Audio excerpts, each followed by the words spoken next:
ചിത്രത്തിന്റെ സഹായത്തോടെ ഉപഭോക്താവിന്റെ അനുകൂലത തെരഞ്ഞെടുപ്പ് വിവരിക്കുക. ഉപഭോക്താവിന്റെ സന്തുലിതാവസ്ഥ വിവരിക്കാൻ വേണ്ടിയാണ് പറഞ്ഞുള്ളത്. എങ്ങനെയാണ് ചിത്രത്തിന്റെ സഹായത്തോടെ ഉപഭോക്താവിന്റെ അനുകൂലത അല്ലെങ്കിൽ എന്താണ് സന്തുലിതാവസ്ഥ വിവരിക്കുന്നത്? നമ്മൾ പഠിച്ചുള്ളത് ഉപഭോക്താവിന് പരമാവധി സംതൃപ്തി ലഭിക്കുന്ന അവസ്ഥയാണ് ഉപഭോക്താവിന്റെ സന്തുലിതാവസ്ഥ എന്നാൽ. ഒരു ഉപഭോക്താവിനെ സംബന്ധിച്ച് പരമാവധി സംതൃപ്തി ലഭിക്കുക, അതായത് അയാളുടെ വരുമാനം മുഴുവനായിട്ട് ഉപയോഗിക്കുകയും അയാൾക്ക് പരമാവധി അയാളുടെ വരുമാനം ഉപയോഗിച്ച് വാങ്ങാൻ സാധിക്കുകയും ചെയ്യുന്ന എന്താണ് ഒരു നിശ്ചിത സാധനത്തിന്റെ അളവ്. അങ്ങനെയാണെങ്കിലാണ് ഉപഭോക്താവിനെ സംബന്ധിച്ച് സന്തുലിതാവസ്ഥ ഉണ്ടാവുക.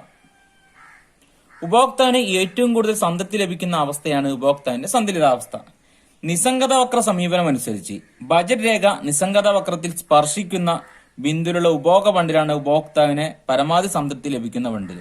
അതായത് നമ്മുടെ ബഡ്ജറ്റ് ലൈനിനെ കുറിച്ചും നമ്മൾ അതുപോലെ തന്നെ നിസ്സംഗത വക്രത്തെ കുറിച്ചും പഠിച്ചിട്ടുണ്ട്. അപ്പൊ ഈ നിസ്സംഗത വക്രവും ബഡ്ജറ്റ് ലൈനും ഒന്നിച്ച് വരച്ചു കഴിഞ്ഞാൽ അത് ഉപയോഗിച്ചിട്ടാണ് ഉപഭോക്താവിനെ സംബന്ധിച്ച് പരമാവധി സംതൃപ്തി എവിടെയാണ് ലഭിക്കുന്നത് നമുക്ക് കാണാൻ വേണ്ടി സാധിക്കുക. ഉപഭോക്താവിനെ ബണ്ടിൽ അല്ലെങ്കിൽ എന്താണ് ബഡ്ജറ്റ് ലൈനെ കുറിച്ചൊക്കെ നമ്മൾ പഠിച്ചിട്ടുണ്ടായിരുന്നു. ബഡ്ജറ്റ് ലൈൻ എന്ന് പറഞ്ഞു കഴിഞ്ഞാൽ എന്താണ് ഒരു ഉപഭോക്താവിനെ സംബന്ധിച്ച് അയാളെ വരുമാനം മുഴുവനായിട്ട് ഉപയോഗിച്ചുകൊണ്ട് അയാൾക്ക് വാങ്ങാൻ സാധ്യമായ ബണ്ടിലുകളെ തമ്മിൽ ബന്ധിപ്പിച്ചുകൊണ്ട് കർവ് വരയ്ക്കുകയാണെങ്കിൽ അതാണ് ബഡ്ജറ്റ് ലൈന്. എന്നാൽ നിസ്സംഗത വക്രം എന്ന് പറഞ്ഞു കഴിഞ്ഞാലോ ഒരു ഉപഭോക്താവിനെ സംബന്ധിച്ച് അയാൾക്ക് വാങ്ങാൻ സാധ്യമായിട്ടുള്ള രണ്ട് ബണ്ടിലുകൾ തമ്മിൽ ബന്ധിപ്പിച്ചുകൊണ്ട് കർവ് വരയ്ക്കുകയാണെങ്കിൽ അതാണ് അതിന്റെ നിസ്സംഗത വക്രം. അപ്പൊ നിസ്സംഗത വക്ര സമീപനം അനുസരിച്ച് ബജറ്റ് രേഖ നിസ്സംഗത വക്രത്തിൽ സ്പർശിക്കുന്ന ബിന്ദുവിലുള്ള ഉപഭോഗ ബണ്ടിലാണ് ഉപഭോക്താവിന് പരമാവധി സംതൃപ്തി ലഭിക്കുന്ന ബണ്ടില്. ഈ ചിത്രത്തിൽ നമ്മൾ ബഡ്ജറ്റ് ലൈനും വരച്ചിട്ടുണ്ട്, നിസ്സംഗത ഭൂപടവും വരച്ചിട്ടുണ്ട്. ബഡ്ജറ്റ് ലൈൻ വരച്ചത് നിങ്ങൾ കണ്ടിട്ടുണ്ടായിരിക്കും. ഗുഡ് 2 ഗുഡ് 1 സാധനം 1ന്റെ അളവ് താഴെയും സാധനം 2ന്റെ അളവ് സൈഡിലും കൊടുത്തിട്ടുണ്ട്, വെർട്ടിക്കലും കൊടുത്തിട്ടുണ്ട്. വൈ ആക്സും എക്സ് ആക്സും രേഖപ്പെടുത്തി ഒരു ബഡ്ജറ്റ് ലൈന് വരച്ചിട്ടുണ്ട്. ഇനി നമ്മൾ അതുപോലെ നിസ്സംഗത ഭൂപടവും വരച്ചിട്ടുണ്ട്. ഇവിടെ നിങ്ങൾ നോക്കിക്കഴിഞ്ഞാൽ ബഡ്ജറ്റ് ലൈനിൽ നിസ്സംഗത വക്രം കൂട്ടിമുട്ടുന്ന ബിന്ദുവിലായിരിക്കും ഉപഭോക്താവിനെ സംബന്ധിച്ച് പരമാവധി സംതൃപ്തി ലഭിക്കുക എന്ന് പറഞ്ഞു. IC1 എന്ന നിസ്സംഗത വക്രം ബഡ്ജറ്റ് ലൈനിന്റെ ഇവിടെ മുട്ടുണ്ട്. ഒന്ന് ഗുഡ് 1ന്റെ ഇവിടെ താഴെയും ടച്ച് ചെയ്യുന്നുണ്ട്, അതുപോലെ മുകളിലും ടച്ച് ചെയ്യുന്നുണ്ട്. ഈ ഒരു ബിന്ദുവിൽ എന്ന് പറഞ്ഞു കഴിഞ്ഞാൽ ഉപഭോക്താവിനെ സംബന്ധിച്ച് സാധനം 2ന്റെ അളവ് കൂടുതൽ യൂണിറ്റ് വാങ്ങുന്നുണ്ട്, സാധനം 1ന്റെ അളവ് കുറച്ച് യൂണിറ്റും. എന്നാൽ ഈ ഒരു ബിന്ദുവിൽ സാധനം 1ന്റെ അളവ് കൂടുതൽ യൂണിറ്റും സാധനം 2ന്റെ അളവ് കുറച്ച് മാത്രമേ വാങ്ങുന്നുള്ളൂ.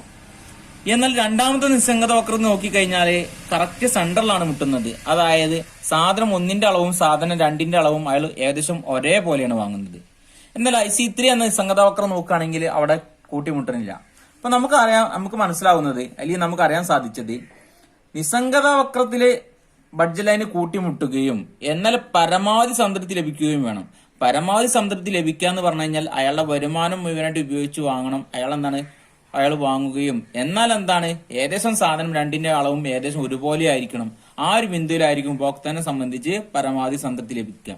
അങ്ങനെയാണെങ്കിൽ IC2 എന്ന പോയിന്റ് ബഡ്ജറ്റ് ലൈന് കൂട്ടിമുട്ടുന്ന പോയിന്റ് ഏതാണോ ഇവിടെയായിരിക്കും ഉപഭോക്താവിനെ സംബന്ധിച്ച് പരമാവധി സംതൃപ്തി ലഭിക്കുക. അപ്പം IC2 ബഡ്ജറ്റ് ലൈന് കൂട്ടിമുട്ടുന്ന പോയിന്റിലായിരിക്കും ഉപഭോക്താവിനെ സംബന്ധിച്ച് പരമാവധി സംതൃപ്തി ലഭിക്കുന്ന ബണ്ടിൽ. ഇതാണ് ഇതിന്റെ ആൻസർ. അപ്പൊ IC1 കൂട്ടിമുട്ടുണ്ട്. എന്നാൽ IC1 രണ്ട് ഭാഗത്ത് കൂട്ടിമുട്ടുമ്പോൾ ഏതെങ്കിലും ഒരു ഭാഗത്ത് എന്താണ് ഒരു സാധനത്തിന്റെ അളവ് കൂടുതൽ മറ്റേ സാധനത്തിന്റെ അളവ് കുറവുമായിരിക്കും. എന്നാൽ IC3 ഒരിക്കലും ബഡ്ജറ്റ് ലൈനിൽ കൂട്ടിമുട്ടുന്നില്ല. കാരണം ബഡ്ജറ്റ് ലൈനിൽ കൂട്ടിമുട്ടുക എന്ന് പറഞ്ഞു കഴിഞ്ഞാൽ വരുമാനം മുഴുവനായിട്ട് ഉപയോഗിക്കും വേണം, എന്നാൽ ഉപഭോക്താവിനെ സംബന്ധിച്ച് പരമാവധി സംതൃപ്തി ലഭിക്കുകയും ചെയ്യുന്നൊരു പോയിന്റിലായിരിക്കണം. ഗവൺമെന്റ് ബജറ്റിന്റെ ലക്ഷ്യങ്ങൾ വിശദമാക്കുക. ഗവൺമെന്റ് ബജറ്റിന്റെ ലക്ഷ്യങ്ങളുണ്ട്.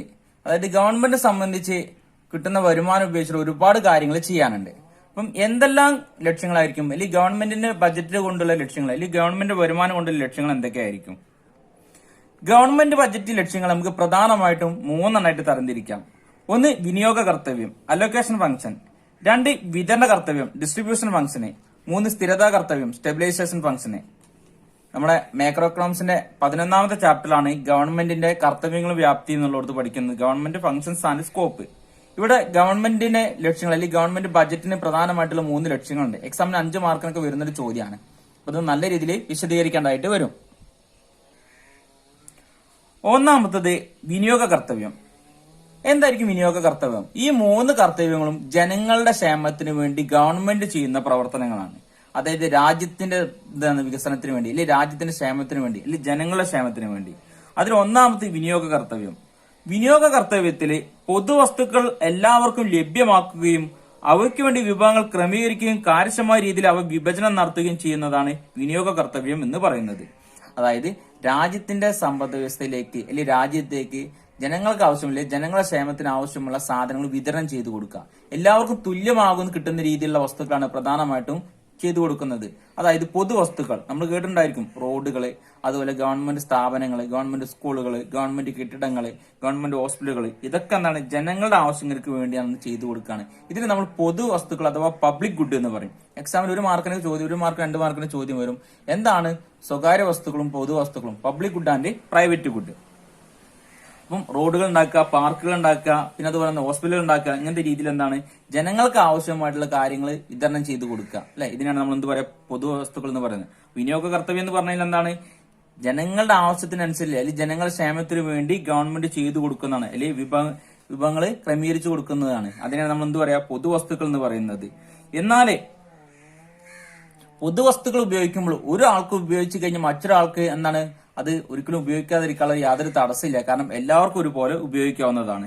എന്നാൽ അതുപോലെ തന്നെ സ്വകാര്യ വസ്തുക്കൾ ജനങ്ങൾ കമ്പോളത്തിന് പണം കൊടുത്ത് വാങ്ങുകയാണെങ്കിൽ അതിനും ഗവൺമെന്റ് ഒരു എന്താണ് സുരക്ഷിതത്വം കൊടുക്കുന്നുണ്ട്. കാരണം എന്താണ് അവിടെ സ്വകാര്യ വസ്തുക്കൾ ജനങ്ങൾ വാങ്ങിക്കഴിഞ്ഞാൽ അത് മറ്റൊരാൾക്ക് കൈ കടത്തിയത് ഉപയോഗിക്കാൻ വേണ്ടി സാധിക്കില്ല. കാരണം പൊതുവസ്തുക്കൾ മാത്രമേ ജനങ്ങൾക്ക് വേണ്ടി ഗവൺമെന്റ് ചെയ്തു കൊടുക്കുന്നുള്ളൂ. സ്വകാര്യ വസ്തുക്കൾ എന്ന് പറഞ്ഞു കഴിഞ്ഞാൽ വ്യക്തികൾ അവരുടെ ഇഷ്ടത്തിനനുസരിച്ച് കമ്പോളത്തിൽ നിന്ന് വാങ്ങുന്നതാണ്. 2 വിതരണ കർത്തവ്യം അഥവാ ഡിസ്ട്രിബ്യൂഷൻ ഫംഗ്ഷന്. എന്താണ് വിതരണ കർത്തവ്യം എന്ന് പറഞ്ഞു കഴിഞ്ഞാല്? വിതരണ കർത്തവ്യം എന്ന് പറഞ്ഞു കഴിഞ്ഞാല് ജനങ്ങള് തമ്മില് അല്ലെങ്കിൽ രാജ്യത്തിലെ ജനങ്ങൾ തമ്മിൽ വരുമാനത്തിനും സ്വത്തിനുമുള്ള അസമത്വം കുറയ്ക്കാൻ വേണ്ടി, അകലം കുറയ്ക്കാൻ വേണ്ടി ഗവൺമെന്റ് ചെയ്യുന്ന പ്രവർത്തനങ്ങളാണ്. അതായത് പാവപ്പെട്ട ജനങ്ങൾക്ക് ഗവൺമെന്റ് ഒരുപാട് കാര്യങ്ങൾ ചെയ്തു കൊടുക്കുന്നുണ്ട്. എന്നാൽ ഇവർക്ക് വേണ്ടി ചെയ്തു കൊടുക്കുന്ന കാര്യങ്ങൾ എന്തായിരിക്കും? സമ്പന്നരായിട്ടുള്ള ആളുകളിൽ നിന്ന് നികുതി പിരിക്കുകയും ഈ നികുതി പണം ഉപയോഗിച്ചിട്ടാണ് പാവപ്പെട്ട ജനങ്ങൾക്ക് ഒരുപാട് കാര്യങ്ങൾ ചെയ്തു കൊടുക്കുന്നത്. അവർക്ക് ആവശ്യമുള്ള ഭക്ഷ്യവസ്തുക്കൾ, വിദ്യാഭ്യാസം, സൗജന്യ വൈദ്യസഹായം, സാമൂഹ്യ സുരക്ഷാ സേവനങ്ങൾ ഇവയെല്ലാം ആര് ചെയ്തു കൊടുക്കുന്നുണ്ട്? ഗവൺമെന്റ് ചെയ്തു കൊടുക്കുന്നുണ്ട്. അതായത് രാജ്യത്തുള്ള ജനങ്ങളുടെ അല്ലെങ്കിൽ രാജ്യത്തിലെ ജനങ്ങളുടെ ക്ഷേമത്തിന് വേണ്ടി അവർക്ക് തന്നെ ജനങ്ങൾ തമ്മിലുള്ള വരുമാനത്തിലും അതുപോലെ തന്നെ സ്വത്തിലുമുള്ള അസമത്വം കുറയ്ക്കാൻ വേണ്ടി സമ്പന്നരായിട്ട് ജനങ്ങളിൽ നിന്ന് അമിതമായിട്ട് നികുതി ഈടാക്കുകയും പാവപ്പെട്ട ജനങ്ങളെ ആ ഒരു ഉയർന്ന രീതിയിലേക്ക് കൊണ്ടുവരാൻ അല്ലെങ്കിൽ സമ്പന്നരായിട്ട് നിൽക്കുന്ന ആളുകൾക്കിടയിലേക്ക് ഉയർത്തിക്കൊണ്ടുവരാൻ വേണ്ടി ഇവർക്ക് ഒരുപാട് കാര്യങ്ങൾ ആര് ചെയ്തു കൊടുക്കുന്നുണ്ട്? ഗവൺമെന്റ് ചെയ്തു കൊടുക്കുന്നുണ്ട്. ഇതാണ് വിതരണ കർത്തവ്യം അഥവാ ഡിസ്ട്രിബ്യൂഷൻ ഫംഗ്ഷൻ എന്നതുകൊണ്ട് അർത്ഥമാക്കുന്നത്. 3 സ്ഥിരത കർത്തവ്യം.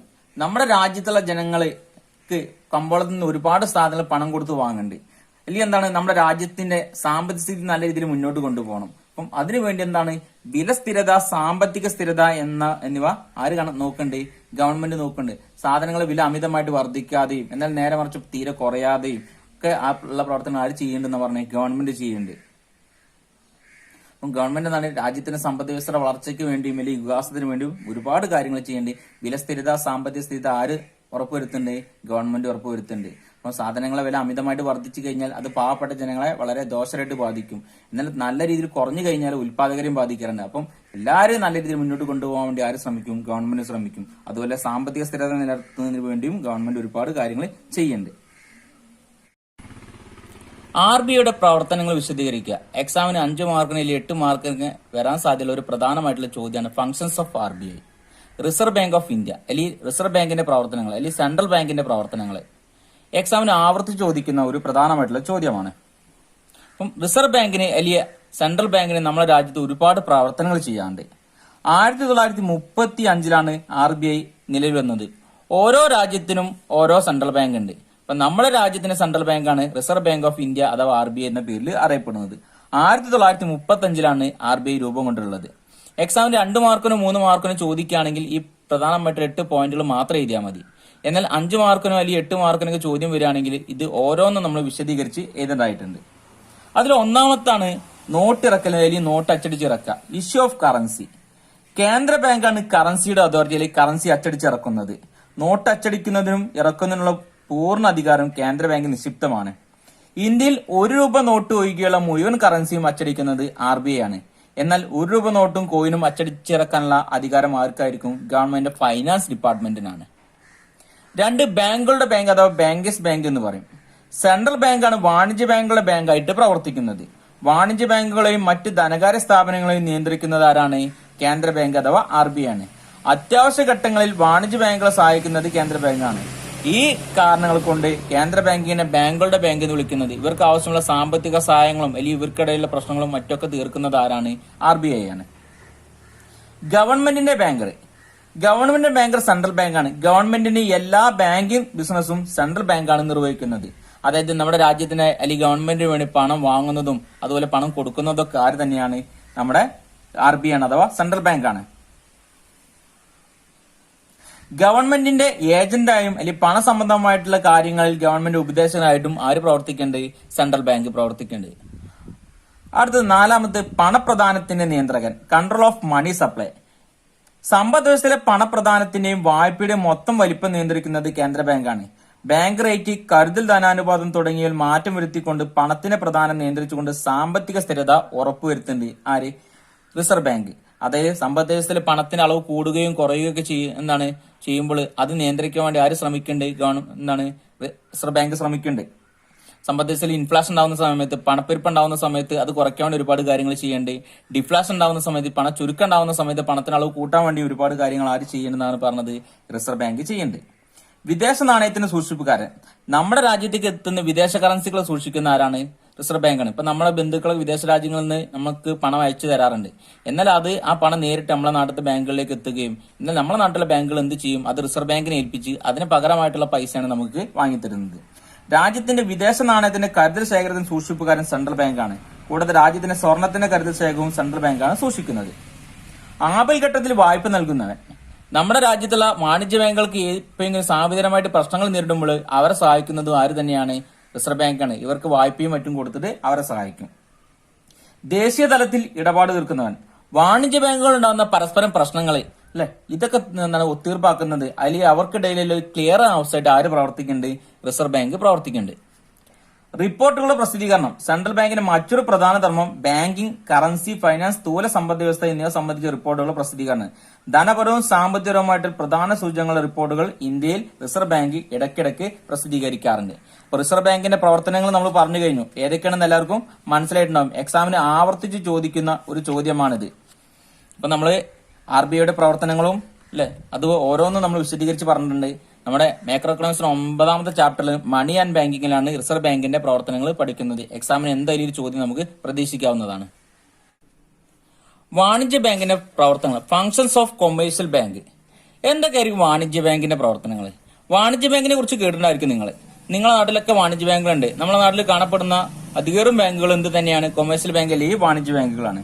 വാണിജ്യ ബാങ്കുകളുടെ പ്രവർത്തനങ്ങൾ പ്രധാനമായിട്ടും ജനങ്ങൾക്ക് വായ്പ കൊടുക്കുക, ജനങ്ങൾ നിക്ഷേപം സ്വീകരിക്കുക, ഇങ്ങനെയുള്ള ഒരുപാട് പ്രവർത്തനങ്ങൾ ആര് ചെയ്യുന്നുണ്ട്? വാണിജ്യ ബാങ്കുകൾ ചെയ്യുന്നുണ്ട്. വാണിജ്യ ബാങ്കിന്റെ പ്രവർത്തനങ്ങളെ നമുക്ക് പ്രധാനമായിട്ടും 3ആയിട്ട് തരംതിരിക്കാം. ഒന്നാമത്തെ പ്രൈമറി ഫംഗ്ഷൻ അഥവാ പ്രാഥമിക ധർമ്മങ്ങള്, രണ്ടാമത്തെ ദ്വിതീയ ഫംഗ്ഷൻ അഥവാ സെക്കൻഡറി ഫംഗ്ഷൻസ്, മൂന്നാമത്തെ വികസനാത്മക ധർമ്മങ്ങൾ അഥവാ ഡെവലപ്മെന്റൽ ഫംഗ്ഷൻസ്. ഇങ്ങനെ പ്രധാനമായിട്ടുള്ള 3 ഫംഗ്ഷൻസ് ആര് ചെയ്യുന്നുണ്ട്? വാണിജ്യ ബാങ്കുകൾ ചെയ്യുന്നുണ്ട്. അതിൽ ഒന്നാമത്തെ പ്രാഥമിക ധർമ്മത്തിൽ തന്നെ പ്രധാനമായിട്ടും 5 എണ്ണം ഉണ്ട്. ഒന്ന് നിക്ഷേപം സ്വീകരിക്കുക അഥവാ അക്സെപ്റ്റിംഗ് ഡെപ്പോസിറ്റ്. വാണിജ്യ ബാങ്കുകളുടെ പരമ്പരാഗതവും ഏറ്റവും പ്രധാനമായിട്ടുള്ള ധർമ്മം നിക്ഷേപം സ്വീകരിക്കലാണ്. ജനങ്ങളിൽ നിന്ന് പ്രധാനമായിട്ടും 3 തരത്തിലുള്ള നിക്ഷേപം സ്വീകരിക്കുന്നുണ്ട്. ഇപ്പൊ നമ്മളൊക്കെ എന്താണ് ബാങ്കിൽ കൊണ്ടുപോയി പണം നിക്ഷേപിക്കാറുണ്ട്. അതിൽ ഒന്നാമത് സമ്പാദ്യ നിക്ഷേപങ്ങൾ, 2 കറന്റ് നിക്ഷേപം, 3 ടൈം ഡെപ്പോസിറ്റ്. ഇങ്ങനെ 3 തരത്തിലുള്ള നിക്ഷേപങ്ങൾ ആര് സ്വീകരിക്കും? വാണിജ്യ ബാങ്കുകൾ നമ്മളിൽ നിന്ന് സ്വീകരിക്കുന്നുണ്ട്. രണ്ടാമത് ഗിവിംഗ് ക്രെഡിറ്റ് അഥവാ വായ്പ നൽകുക. ജനങ്ങൾക്ക് ആവശ്യമുള്ള വായ്പ കൊടുക്കും. എന്നാൽ എന്താണ്? വെറുതെ അങ്ങനെ കൊടുക്കൂല, ജാമ്യത്തിന്മേലോ വായ്പകൾ നൽകുകയാണ് ചെയ്യാം. അതിൽ തന്നെ പ്രധാനമായിട്ടും 3 എണ്ണം ഉണ്ട്. Cash credit, call loan, over draft എന്നീ രൂപങ്ങളിലാണ് വായ്പ കൊടുക്കുക. ജനങ്ങൾക്ക് ആവശ്യമുള്ള പണം ബാങ്കിൽ നിന്ന് വായ്പയായിട്ട് കൊടുക്കും. എന്നാൽ എന്തെങ്കിലും ഈടുള്ള രീതിയിലാണ് കൊടുക്കുള്ളൂ.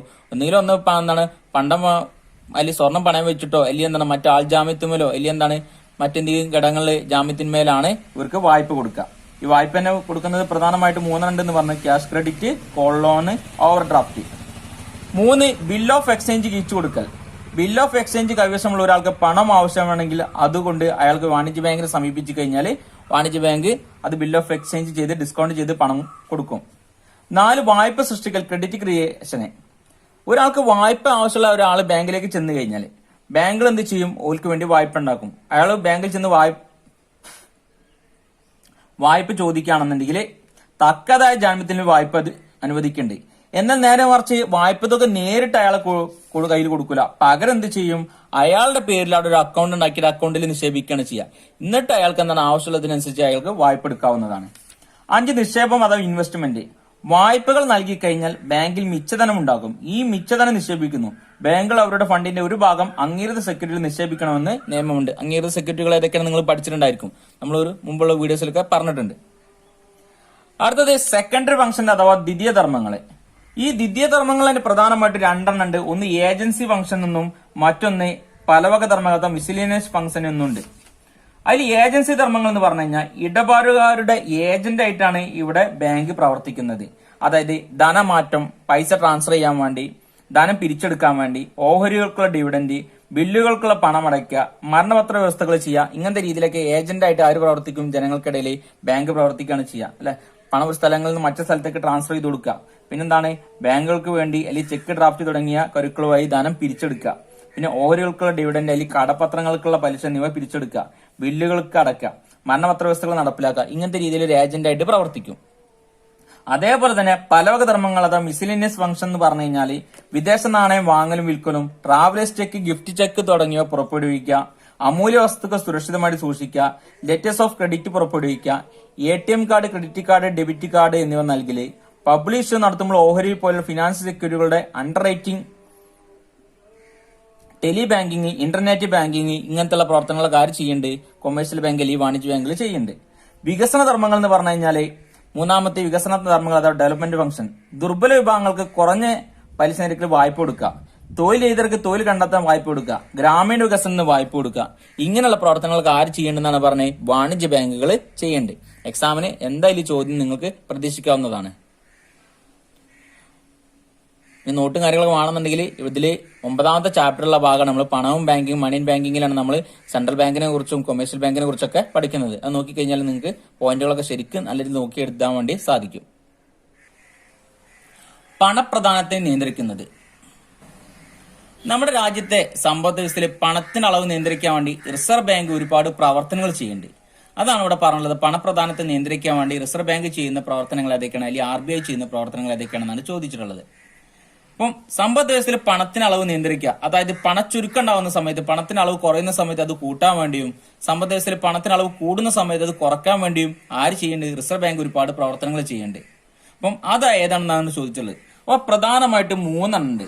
1 കരുതൽ അനുപാതം, 2 പരസ്യ വിപണി പ്രവർത്തനം, 3 റിപ്പോ റേറ്റ്, റിവേഴ്സ് റിപ്പോ റേറ്റും. പബ്ലിക് എക്സാമിന് ചിലപ്പം പണനയം അതിന്റെ ഉപകരണങ്ങൾ ഏതൊക്കെയായിരിക്കും ചോദിക്കുക, സമ്പദ് വ്യവസ്ഥയിൽ പണത്തിന്റെ അളവ് നിയന്ത്രിക്കാൻ വേണ്ടി റിസർവ് ബാങ്ക് ചെയ്യുന്ന പ്രവർത്തനങ്ങൾ ഏതൊക്കെയായിരിക്കും, അങ്ങനെ രീതിയിലായിരിക്കും ചിലപ്പോൾ ചോദ്യങ്ങൾ ചോദിക്കുക. അപ്പൊ പ്രധാനമായിട്ടും 3 തരത്തിലുണ്ടെന്ന് പറഞ്ഞ്, 1 കരുതൽ അനുപാതം, 2 പരസ്യ വിപണി പ്രവർത്തനം, 3 റിപ്പോ റേറ്റും റിവേഴ്സ് റിപ്പോ റേറ്റും. കരുതൽ അനുപാതം അഥവാ റിസർവ് റേഷ്യോസ് എന്താ പറഞ്ഞാല്, പണപ്രധാനം നിയന്ത്രിക്കാൻ വേണ്ടി CRR, SLR എന്നിവയിൽ അനുയോജ്യമായ മാറ്റങ്ങൾ വരുത്തുന്നു. നാണപ്പെരുപ്പ കാലത്ത് CRR, SLR എന്നിവ വർദ്ധിപ്പിച്ച് വായ്പയുടെ ലഭ്യത കുറയ്ക്കുന്നു. പണച്ചുരുക്ക കാലത്ത് CRR, SLR എന്നിവയുടെ നിരക്ക് കുറച്ച് പണപ്രധാനം വർദ്ധിപ്പിക്കുക. Cash reserve ratio and statutory liquidity ratio. അപ്പൊ നമ്മുടെ രാജ്യത്തുള്ള ഒരുപാട് കൊമേഴ്ഷ്യൽ ബാങ്കുകൾ ഉണ്ട്, അല്ലെങ്കിൽ വാണിജ്യ ബാങ്കുകൾ ഉണ്ടെന്ന് പറഞ്ഞു. ഈ വാണിജ്യ ബാങ്കുകൾ റിസർവ് ബാങ്കിൽ കൊണ്ടുപോയിട്ട് ഒരു നിശ്ചിത എമൗണ്ട് പണമായിട്ട് സൂക്ഷിക്കും, അതുപോലെ ഏതെങ്കിലും ആസ്തികളിലേക്ക് നിക്ഷേപിക്കും, സ്വർണം, വെള്ളി പോലുള്ള ആസ്തികളിലേക്ക് നിക്ഷേപിക്കും. അപ്പൊ ക്യാഷ് ആയിട്ട് സൂക്ഷിക്കുകയാണെങ്കിൽ ക്യാഷ് റിസർവ് റേഷ്യോ എന്നും, എന്നാൽ ഏത് ആസ്തികളിലേക്ക് നിക്ഷേപിക്കുകയാണെങ്കിൽ അത് SLR എന്നും പറയും. അപ്പം സമ്പദ് വ്യവസ്ഥയിലെ പണത്തിന്റെ അളവ് കൂടുതലാണെന്ന് കണ്ടു കഴിഞ്ഞാൽ ഇവയുടെ റേറ്റ്, ഇവർക്ക് കൊടുക്കുന്ന പലിശ കൂട്ടും. അങ്ങനെയാണെങ്കിൽ കൊമേഴ്ഷ്യൽ ബാങ്കുകളൊക്കെ എന്ത് ചെയ്യും, അവരുടെ കയ്യിലുള്ള പണമൊക്കെ റിസർവ് ബാങ്കിൽ കൊണ്ടുപോയി നിക്ഷേപിക്കും. അപ്പൊ സമ്പദ് വ്യവസ്ഥയിലെ പണത്തിന്റെ അളവ് കുറയും. എന്നാൽ സമ്പദ് വ്യവസ്ഥയിലെ പണത്തിന്റെ അളവ് കുറവാണെന്ന് കണ്ടു കഴിഞ്ഞാലോ ഇതിനൊന്നും കൂടുതൽ പ്രോത്സാഹനം കൊടുക്കൂല. അപ്പൊ എന്ത് ചെയ്യും, ഇവിടെ നിരക്ക് കുറയ്ക്കുകയാണ് ചെയ്യുക. അങ്ങനെയാണെങ്കിൽ എന്ത് ചെയ്യും, വാണിജ്യ ബാങ്കുകൾ ഒരിക്കലും എന്താണ് സമയത്ത് റിസർവ് ബാങ്കിൽ കൊണ്ടുപോയി പണം നിക്ഷേപിക്കാൻ വേണ്ടി തയ്യാറാവില്ല. രണ്ടാമത്തത് പരസ്യ വിപണി പ്രവർത്തനം അഥവാ ഓപ്പൺ മാർക്കറ്റ് ഓപ്പറേഷൻ. RBI സെക്യൂരിറ്റികൾ വാങ്ങുകയും വിൽക്കുകയും ചെയ്യുന്ന ഏർപ്പാടിനാണ് പരസ്യ വിപണി പ്രവർത്തനം എന്ന് പറയുന്നത്. RBI ഗവൺമെന്റിൽ നിന്ന് സെക്യൂരിറ്റികൾ വാങ്ങുമ്പോൾ അത് ഗവൺമെന്റിലേക്ക് പണം നൽകുകയും അങ്ങനെ പണപ്രദാനം വർദ്ധിക്കുകയും ചെയ്യും. നേരെ മറിച്ച് RBI വാണിജ്യ ബാങ്കുകളെ പോലുള്ള സ്ഥാപനങ്ങൾ സെക്യൂരിറ്റികൾ വിൽക്കുമ്പോൾ ഇത്തരം സ്ഥാപനങ്ങളിൽ നിന്നും തിരിച്ച് RBIയിലേക്ക് പണം ഒഴുകുന്നു. ഇത് പണപ്രദാനം കുറയ്ക്കുന്നു. അപ്പൊ സമ്പദ് വ്യവസ്ഥയിലെ പണത്തിന്റെ അളവ് കുറഞ്ഞു കഴിഞ്ഞാൽ RBI എന്ത് ചെയ്യും, അവരുടെ കയ്യിലുള്ള അല്ലെങ്കിൽ ജനങ്ങളുടെ കയ്യിലുള്ള അല്ലെങ്കിൽ സ്ഥാപനങ്ങളുടെ കയ്യിലുള്ള ബോണ്ടുകളും ഷെയറുകളും ഒക്കെ സെക്യൂരിറ്റികളൊക്കെ തിരിച്ചു വാങ്ങും. അങ്ങനെയാണെങ്കിൽ എന്ത് ചെയ്യും, ജനങ്ങളൊക്കെ എന്താണ് അത് തിരിച്ചു കൊടുക്കുകയും അവർക്ക് ആവശ്യമുള്ള പണമൊക്കെ അവരുടെ കയ്യിലെത്തുകയും ചെയ്യും, സമ്പദ് വ്യവസ്ഥയിലെ പണത്തിന് അളവ് കൂടുകയും ചെയ്യും. എന്നാൽ സമ്പദ് വ്യവസ്ഥയിലെ പണത്തിന് അളവ് കൂടുതലാണെങ്കിൽ എന്ത് ചെയ്യും, RBI ഇതേപോലെ ബോണ്ടുകളും സെക്യൂരിറ്റികളും കൂടുതലായിട്ട് അടിച്ചിറക്കുകയും കൂടുതൽ പലിശ കൊടുക്കാന്നൊക്കെ അറിയാം. അപ്പൊ ജനങ്ങൾ എന്ത് ചെയ്യും, അവരുടെ കയ്യിലുള്ള പണം ഉപയോഗിച്ചത് കൂടുതലായിട്ട് വാങ്ങാൻ ശ്രമിക്കും. അങ്ങനെ ആകുമ്പോൾ ജനങ്ങളുടെ കയ്യിലുള്ള പണമൊക്കെ ഒടുക്കെത്തും, റിസർവ് ബാങ്കിന്റെ കയ്യിലേക്ക് എത്തും. അപ്പൊ സമ്പദ് വ്യവസ്ഥയിലെ പണത്തിന് അളവ് കുറയുകയും ചെയ്യും. ഇതാണ് പരസ്യ വിപണി പ്രവർത്തനം അഥവാ ഓപ്പൺ മാർക്കറ്റ് ഓപ്പറേഷൻ എന്ന് പറഞ്ഞു കഴിഞ്ഞാൽ. റിപ്പോ റേറ്റും റിവേഴ്സ് റിപ്പോ റേറ്റും. എന്താ repo rate reverse repo rate എന്ന് പറഞ്ഞാല്, RBI വാണിജ്യ ബാങ്കുകൾക്ക് വായ്പ നൽകുന്ന നിരക്കാണ് റിപ്പോ നിരക്ക്. എന്നാൽ വാണിജ്യ ബാങ്കുകൾ അവരുടെ അധികമുള്ള പണം RBI കരുതി ധനമായിട്ട് സൂക്ഷിക്കുകയാണെങ്കിൽ അതിന് കൊടുക്കുന്നതിനുള്ള ഒരു നിരക്കാണ് റിവേഴ്സ് റിപ്പോ നിരക്ക്.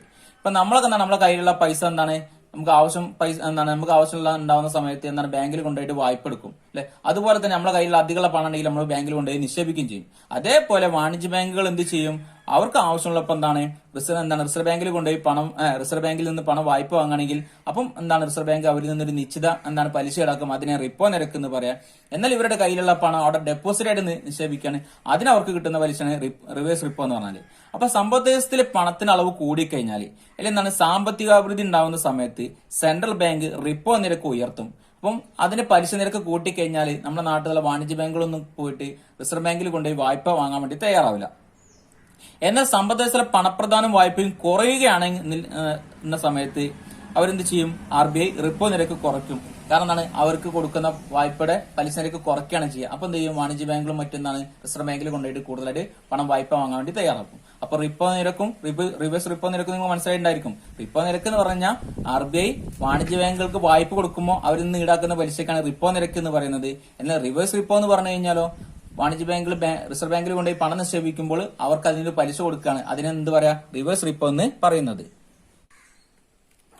തറവില, താങ്ങുവില എന്നിവ ചിത്രം വരച്ച് വിശദമാക്കുക. എക്സാമിന് 5 മാർക്കിന് ചോദിക്കുന്ന ഒരു ചോദ്യമാണ്. എന്താണ് തറവില അല്ലെങ്കിൽ താങ്ങുവില എന്നൊക്കെ പറഞ്ഞാല്, തറവിലയെ നമ്മൾ പ്രൈസ് ഫ്ലോർ എന്നും താങ്ങുവിലയെ നമ്മൾ പ്രൈസ് സീലിംഗ് എന്നും പറയും. അപ്പം തറവില, താങ്ങുവില എന്താണ് ഇവ തമ്മിലുള്ള പ്രത്യേകത, അല്ലെങ്കിൽ എന്താണ് ഇവ പറഞ്ഞാല്, അപ്പം ഇത് ഒന്ന് ഉൽപാദകരെ സംരക്ഷിക്കാൻ വേണ്ടിയും മറ്റൊന്ന് ഉപഭോക്താക്കളെ സംരക്ഷിക്കാൻ വേണ്ടിയും ഗവൺമെന്റ് ഇടപെടുന്നതിനെയാണ് നമ്മൾ എന്ത് പറയാ, ഈ അല്ലെങ്കിൽ അവർക്ക് ആവശ്യമുള്ള സാധനങ്ങൾ വില കുറച്ചു കൊടുക്കുക, അല്ലെങ്കിൽ അവരെ സഹായിക്കാൻ വേണ്ടി ഗവൺമെന്റ് കമ്പോളത്തിൽ ഇടപെടുകയാണ് ചെയ്യുന്നത്.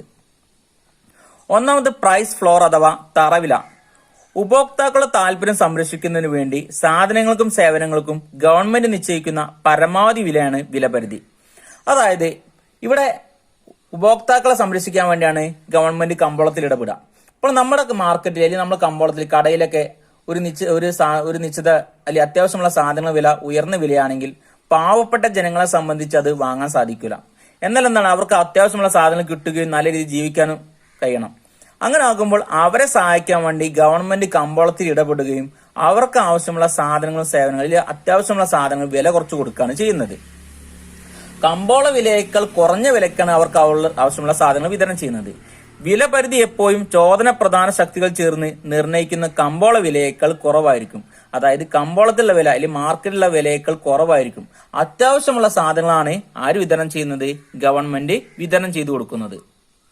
എന്നാൽ ഗവൺമെന്റ് അത് എങ്ങനെയാണ് വിതരണം ചെയ്യുന്നത്, അതിനു വേണ്ടിയുള്ള ഏജൻസികളും മറ്റും ഗവൺമെന്റ് കണ്ടെത്തുകയും എന്നിട്ട് ജനങ്ങൾക്ക് വിതരണം ചെയ്ത് കൊടുക്കുകയാണ് ചെയ്യുന്നത്. ഇപ്പൊ നമ്മളെ രാജ്യത്ത് ഒരുപാട് തൊഴിലില്ലാത്ത ആൾക്കാർ, വലിയ പാവപ്പെട്ട ജനങ്ങളുണ്ട്. അപ്പം അവർക്ക് എല്ലാവർക്കും ആവശ്യമുള്ള സാധനങ്ങൾ ആര് വിതരണം ചെയ്ത് കൊടുക്കണ്ടേ, ഗവൺമെന്റ് വിതരണം ചെയ്ത് കൊടുക്കണ്ടേ.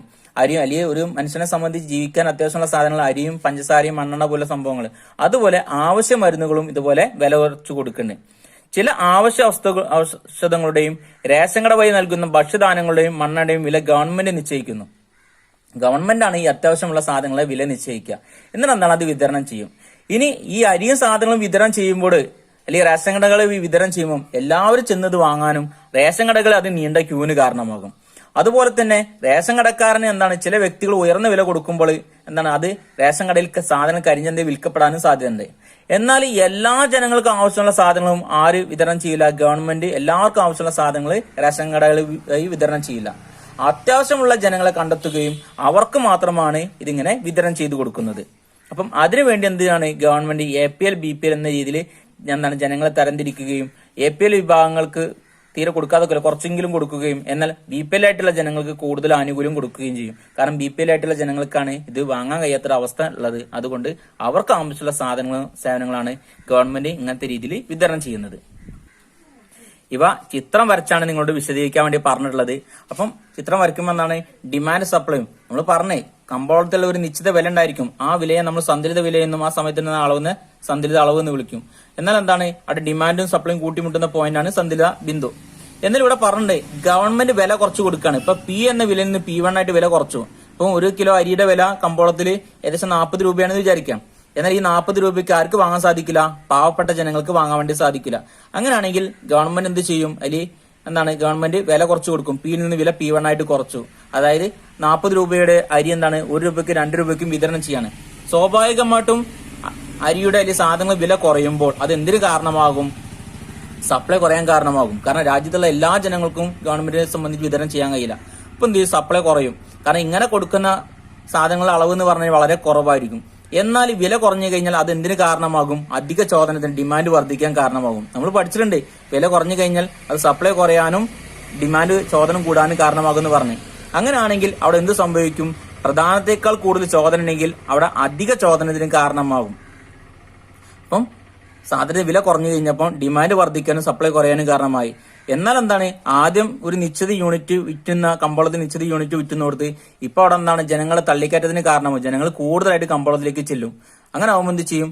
അരിയും സാധനങ്ങളും അല്ലെങ്കിൽ അത്യാവശ്യമുള്ള സാധനങ്ങൾ റേഷൻ കടകൾ വഴി വിതരണം ചെയ്യണം. എന്നാൽ അത് കൊടുക്കുന്നതായിരിക്കും ഗവൺമെന്റ് ഒരു വളരെ നിശ്ചിത യൂണിറ്റ് ആയിരിക്കും കൊടുക്കുക. കൂടുതലൊന്നും ഗവൺമെന്റിനെ സംബന്ധിച്ച് കൊടുക്കാൻ സാധിക്കില്ല.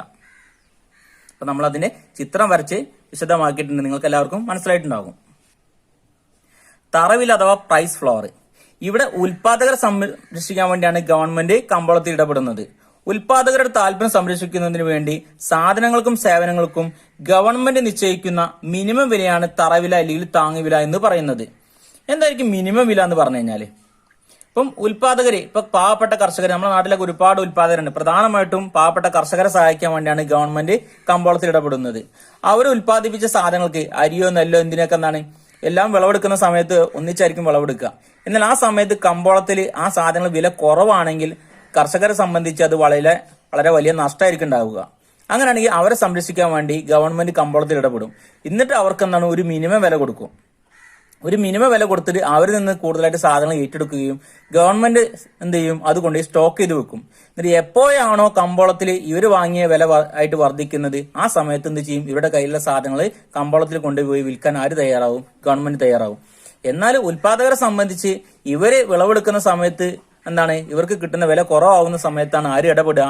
ഗവൺമെന്റ് ഇടപെടുക. ഗവൺമെന്റ് പ്രഖ്യാപിക്കുന്ന തറവില ചോദന പ്രധാന ശക്തികൾ ചേർന്ന് നിർണ്ണയിക്കുന്ന സന്തുലിത വിലയേക്കാൾ കൂടുതലായിരിക്കും. അതായത് കമ്പോളത്തിലുള്ള വിലയേക്കാൾ കൂടുതലുള്ള വിലക്കായിരിക്കും ആര് ഏറ്റെടുക്കുക? ഗവൺമെന്റ് ഉൽപാദകരിൽ നിന്ന് സാധനങ്ങൾ ഏറ്റെടുക്കുക. കാരണം എന്താണ്? കർഷകർ ഇത് വിളവെടുത്ത് വിൽക്കാൻ തയ്യാറാവുന്ന സമയത്ത് അവർക്ക് കിട്ടുന്ന വില വളരെ തുച്ഛമായിട്ടുള്ള വിലയാണ്. അല്ലെങ്കിൽ ആ സമയത്തുള്ള കമ്പോള വില വളരെ കുറവാകുന്ന സമയത്താണ് ഗവൺമെന്റ് ഇവരെ സഹായിക്കാൻ വേണ്ടി കമ്പോളത്തിൽ ഇടപെടുന്നത്. ചോദന പ്രധാന ശക്തികളുടെ ഫലമായി നിർണ്ണയിക്കപ്പെട്ട വില വളരെ താഴ്ന്നതാകുമ്പോൾ ഉൽപാദകർക്ക് നഷ്ടമുണ്ടാകുന്നു. അപ്പോൾ ഗവൺമെന്റ് കമ്പോളത്തിൽ ഇടപെടുകയും സാധനങ്ങൾക്ക് തറവില പ്രഖ്യാപിക്കുകയും ചെയ്യുന്നു. അതായത് പ്രധാനമായിട്ടും ഗവൺമെന്റ് എന്താണ് തറവില പ്രഖ്യാപിക്കുന്ന സാധനങ്ങൾ എന്ന് പറഞ്ഞു കഴിഞ്ഞാൽ നെല്ല്, തേങ്ങ, ഗോതമ്പാണ്. കാരണം ഈടുള്ള വസ്തുക്കൾക്ക് മാത്രമേ ഇവര് തറവില പ്രഖ്യാപിക്കുകയുള്ളൂ. കാരണം എന്താണ്? ഈടില്ലാത്ത വസ്തുക്കൾ എന്ന് പറഞ്ഞു കഴിഞ്ഞാൽ കുറച്ച് സമയം കഴിഞ്ഞാൽ കേടുന്നു പോകുന്ന വസ്തുക്കളൊന്നും ആരും ഏറ്റെടുക്കില്ല, ഗവൺമെന്റ് ഏറ്റെടുക്കില്ല. പച്ചക്കറിയും സാധനങ്ങളൊന്നും ഗവൺമെന്റ് ഏറ്റെടുക്കാൻ വേണ്ടി തയ്യാറാവില്ല. അതിന് ഗ്രാഫ് വരച്ച് വിശദീകരിക്കാൻ വേണ്ടി പറഞ്ഞിട്ടുണ്ട്. ഇവിടെ നിങ്ങൾ നോക്കിക്കഴിഞ്ഞാൽ ഡിമാൻഡ് സപ്ലൈയും കൂട്ടിമുട്ടുന്ന പോയിന്റിലേക്ക് സന്തുലിതാവസ്ഥ എന്ന് പറഞ്ഞു കഴിഞ്ഞാൽ ആ സമയത്ത് സന്തുലിത വിലയും ആ സമയത്ത് സന്തുലിത അളവുമാണ് കൊടുത്തിരിക്കുന്നത്. എന്നാൽ ഇവിടെ പറഞ്ഞിട്ടുണ്ട് വില കമ്പോള വിലയേക്കാൾ കുറയുന്ന സമയത്ത് ഉൽപാദകരെ സംരക്ഷിക്കാൻ വേണ്ടി ഗവൺമെന്റ് അവർക്ക് കമ്പോള വിലയേക്കാൾ കൂടുതൽ വില കൊടുക്കും. അതായത് ഈ സമയത്ത് തന്നെ സന്തുലിത വിലയേക്കാൾ കൂടുതൽ വില കൊടുക്കും. പിയിൽ നിന്ന് വില P1 ആയിട്ട് വർദ്ധിപ്പിക്കും. എന്നാൽ ആ സമയത്ത് എന്ത് ചെയ്യും? ഉൽപാദകരെ സംബന്ധിച്ച് അങ്ങനെ കൂടുതൽ സാധനം ഒരു കമ്പോളത്തിലേക്ക് എത്തിക്കും, സപ്ലൈ കൂട്ടാൻ വേണ്ടി ശ്രമിക്കും.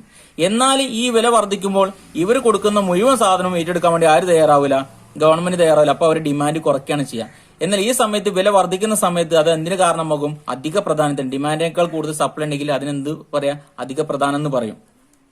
അപ്പം കമ്പോളത്തിലുള്ള വിലയേക്കാൾ എന്താണ് വില എന്ന് പറഞ്ഞു കഴിഞ്ഞാൽ ഉൽപാദകരെ സംബന്ധിച്ച് നഷ്ടമുള്ള വിലയാകുമ്പോൾ അവരെ സഹായിക്കാൻ വേണ്ടി ഗവൺമെന്റ് ഇടപെടുകയും സാധനങ്ങൾ വില വർദ്ധിപ്പിച്ച് എന്താണ് വലിയ അവരിൽ നിന്ന് കൂടുതൽ വില കൊടുത്തിട്ടാണ് ഇവര് സാധനങ്ങൾ വാങ്ങുക.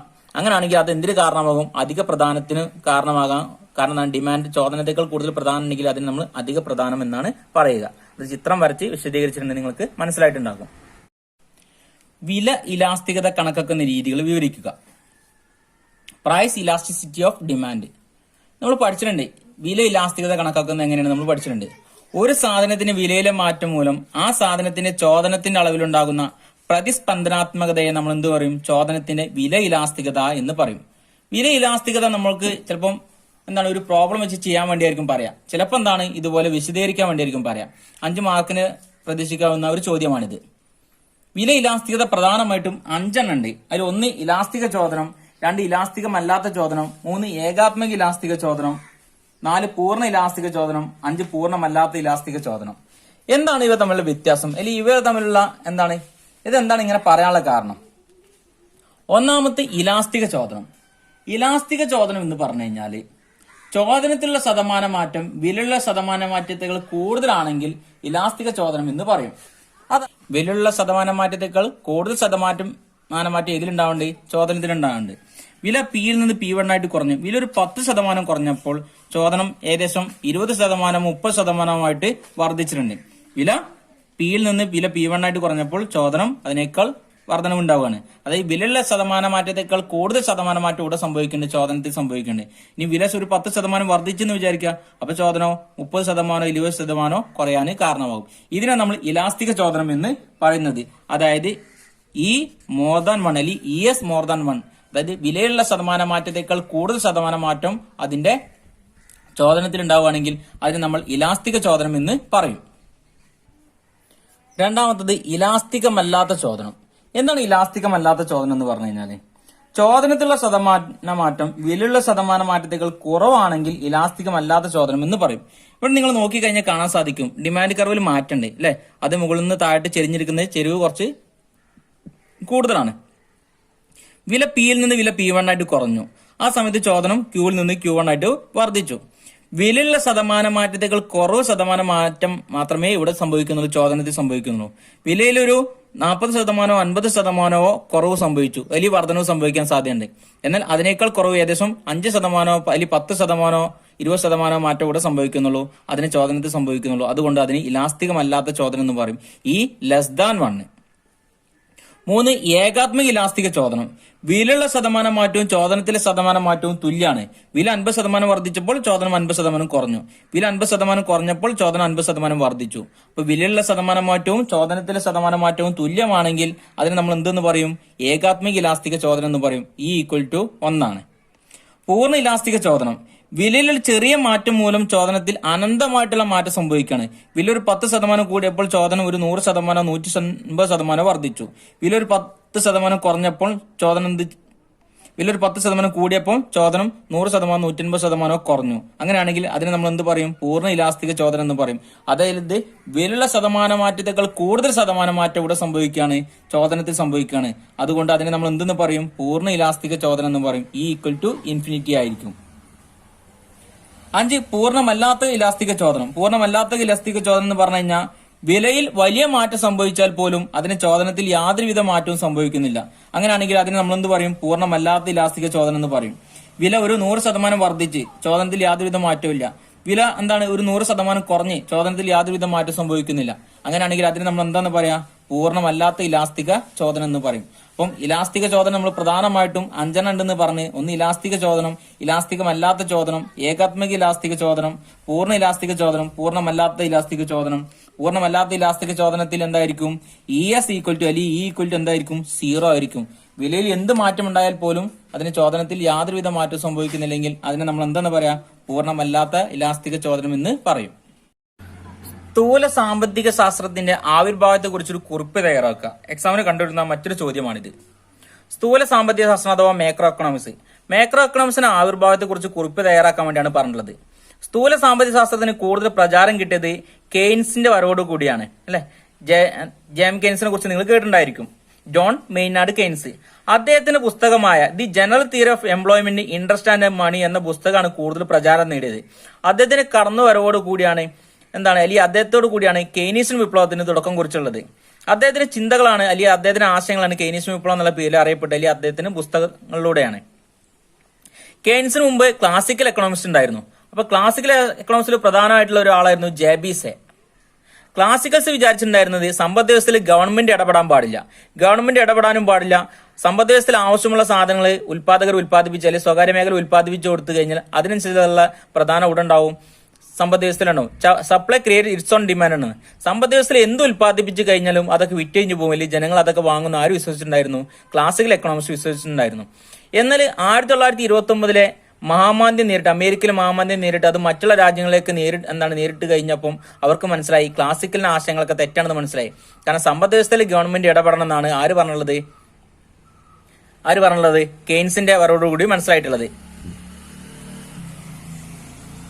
എന്നാൽ ക്ലാസിക്കൽസ് എന്താണ് പറഞ്ഞത്? സമ്പദ് വ്യവസ്ഥയിൽ ഒരിക്കലും ഗവൺമെന്റ് ഇടപെടാൻ പാടില്ല. എന്താണ്? സമ്പദ് വ്യവസ്ഥ ഓട്ടോമാറ്റിക്കലി സ്വന്തമായിട്ട് പ്രവർത്തിച്ചോളും. അല്ല, സമ്പദ് വ്യവസ്ഥയിൽ എന്ത് ഉൽപ്പാദിപ്പിച്ചാലും അത് ആര് വാങ്ങുന്നാണ് പറഞ്ഞ്? ജനങ്ങൾ വാങ്ങുന്നു പറഞ്ഞ്. എന്നാൽ ഈ 1929 മഹാമാന്ദ്യത്തോടു കൂടി ജനങ്ങൾക്ക് എന്ത് മനസ്സിലായി? ഇവർക്ക് എല്ലാവർക്കും മനസ്സിലാവണ് എന്താണ്? ക്ലാസിക്കലിന്റെ ആശയങ്ങൾ തെറ്റാണ്. സമ്പദ് വ്യവസ്ഥയിൽ കണ്ടമാനം ഉൽപ്പാദിപ്പിച്ചു കഴിഞ്ഞാൽ അത് മുഴുവനായിട്ട് ആര് വാങ്ങണമെന്നില്ല, എന്താണ്? ജനങ്ങൾ വാങ്ങണമെന്നില്ല. സമ്പദ് വ്യവസ്ഥയിൽ ആവശ്യമുള്ള സാധനങ്ങൾ മാത്രമേ ഉൽപ്പാദിപ്പിക്കാൻ പാടുള്ളൂ. അതുപോലെ തന്നെ ഗവൺമെന്റിന്റെ ഇടപെടലും കൂടി ഉണ്ടായി കഴിഞ്ഞാൽ മാത്രമേ സമ്പദ് വ്യവസ്ഥ നല്ല രീതിയിൽ മുന്നോട്ട് പോകുള്ളൂ എന്ന് അവർക്ക് മനസ്സിലായി. പിന്നീട് അങ്ങോട്ടുള്ള ആളുകൾക്ക് മനസ്സിലാവാണ്. അതിനുശേഷം കെയ്ൻസിന്റെ കടന്നുവരവോടുകൂടിയാണ് സ്ഥൂല സാമ്പത്തിക ശാസ്ത്രത്തിന് അഥവാ മേക്രോ എക്കണോമിക്സിന് കൂടുതലായിട്ട് പ്രചാരം നേടിയത്. അത് സ്ഥൂല സാമ്പത്തിക ശാസ്ത്രത്തിൽ സമ്പദ് വ്യവസ്ഥയെ മൊത്തമായിട്ട് പഠിക്കുകയാണ് ചെയ്യുക. നമ്മൾ പഠിച്ചിട്ടുണ്ട് മേക്രോ എക്കണോമിക്സ് എന്ന് പറഞ്ഞു കഴിഞ്ഞാൽ സമ്പദ് വ്യവസ്ഥയെ മൊത്തമായിട്ട് വീക്ഷിക്കുന്നതിനാണ് നമ്മൾ എന്ത് പറയാ? മേക്രോ എക്കണോമിക്സ് എന്ന് പറയുന്നത്.